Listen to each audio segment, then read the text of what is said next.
పిల్లలు, ఈరోజు బామ మీకు ఒక గొప్ప పురాణ కథ చెబుతాను. అహంకారం ఎంతటి వారినైనా ఎలా పనగొడుతుందో చూద్దాం. బంగారు లంకకు రాజైన రావణుడు మహాపరాక్రమశాలి. అతనికి 10 తలలు, అపారమైన విద్య, శివుని భక్తి ఉండేవి. కానీ అతనికి గర్వం పెరిగింది. నా లాంటివాడు ఈ లోకంలో లేడు అని అహంకారంతో ధర్మాన్ని మరచి సీతమ్మను అపహరించాడు. అప్పుడు శ్రీరాముడు లంకకు వచ్చి యుద్ధం చేశాడు. ఎంత విద్య ఉన్నా అహంకారం ముందు రావణుడు ఓడిపోయాడు. చివరికి తన అహంకారం వల్లే రావణుడు రాజ్యాన్ని, ప్రాణాన్ని కోల్పోయాడు. గర్వం వినాశానికి దారి తీస్తుంది.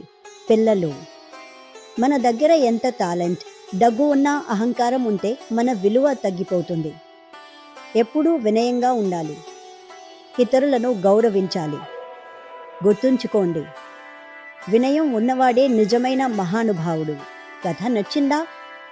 ఇలాంటి మరిన్ని కథల కోసం బామ పురాణం ఛానల్కి సబ్స్క్రైబ్ చేయండి. మళ్ళీ కలుద్దాం. నమస్తే.